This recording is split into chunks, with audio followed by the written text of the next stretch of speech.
En nombre de todos mis compañeros de la Cooperativa de Trabajo Codauquén, que nos invitaron, digamos, a formar parte de este foro de discusión sobre la base de un tema que para nosotros es relevante en relación a quiénes son los actores de la economía social, ya que parte de los socios que forman parte de nuestra cooperativa son personas en situación de discapacidad.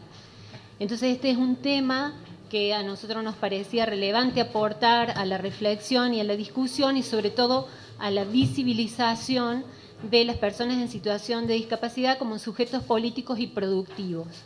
Desde ese punto de vista, nosotros queremos resaltar la oportunidad que da la posibilidad del trabajo autogestionado o la forma de organización del trabajo a través de la economía social, en este caso una cooperativa de trabajo, en clara oposición a las formas de organización del empleo que muchas veces dejan sin posibilidades de incorporarse al trabajo y de incluirse socialmente a personas en situación de discapacidad.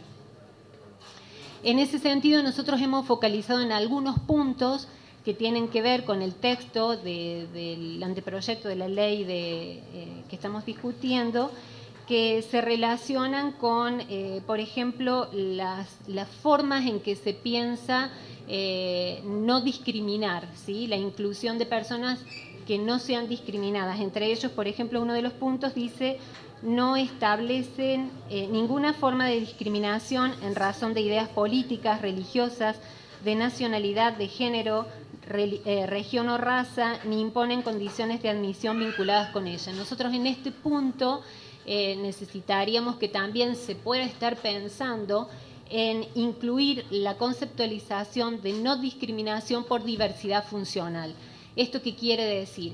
Que la problemática de la discapacidad no es una cuestión médica, ¿sí? No es una cuestión de enfermedad ni de trastorno. Se trata de una construcción social en donde algunas personas han quedado en esa vinculación material y simbólica con las sociedades capitalistas en las que nosotros estamos incluidos, por fuera o en el margen. Entonces, en ese sentido, pensamos que se debe hablar de diversidad funcional. ¿Esto qué quiere decir? Que la conformación orgánica de los sujetos no debe ser motivo de discriminación, ¿sí? Entonces, por eso hablamos de diversidad funcional. En ese caso, en este punto, debería incluirse. ¿Por qué? Porque hay una ley nacional, la ley 26.378 del año 2008, que aprueba en nuestro país la Convención de los Derechos de las Personas en Situación de Discapacidad. Esta ley tiene entre sus artículos un artículo referido, el artículo 5, referido a la igualdad y no discriminación, y explica por qué las personas en situación de discapacidad no debieran estar exentas de poder participar en cualquier espacio social. Ese es un punto, y el otro punto que nos interesa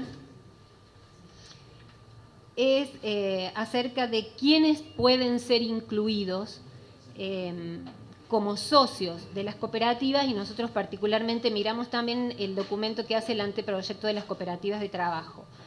Y entre esos puntos se habla de, pueden ser asociadas las personas físicas capaces, mayores de 18 años, los menores de esa edad y otros incapaces por medio de sus representantes legales y los demás sujetos de derecho. Y esto en el texto de la ley. En el texto del anteproyecto de las cooperativas de trabajo dice: las personas discapacitadas que requieran curador se regirán por las normas del Código Civil a tal efecto, y los discapacitados que no requieran curadores por la ley 22.431. Nosotros en este sentido queremos que se valorice el artículo 12 de la ley 26.378, que aprueba la Convención de los Derechos de las Personas en Situación de Discapacidad, porque claramente habla de la capacidad jurídica de las personas en situación de discapacidad, con lo cual no tienen que estar representados, no deben tener curadores, sino que se les debe aceptar la capacidad jurídica en el sentido de que deben participar también y pueden participar en la toma de decisiones, con lo cual pueden formar parte del Consejo de Administración. Y de hecho, en nuestra cooperativa personas en situación de discapacidad, incluso de la llamada discapacidad intelectual, forman parte del Consejo de Administración. Y ustedes dirán, ¿qué decisiones pueden tomar? En ese sentido, nosotros hablamos de los sistemas de apoyo. Yo escuchaba a Carlos que hablaba de los sistemas de apoyo que pueden pensarse también en las cooperativas de trabajo, y de esta misma forma se habla de qué sistemas de apoyo podemos pensar para tomar decisiones de la misma manera que nosotros nos apoyamos cada vez que tenemos que tomar una decisión en todas las personas que conforman nuestros entornos y nuestros núcleos. Para cualquier decisión que tomamos, en general siempre consultamos con otros y eso forman nuestros apoyos. En este caso también queremos reivindicar la capacidad jurídica de las personas en situación de discapacidad porque está establecido en el artículo 12 de la Ley 26.378.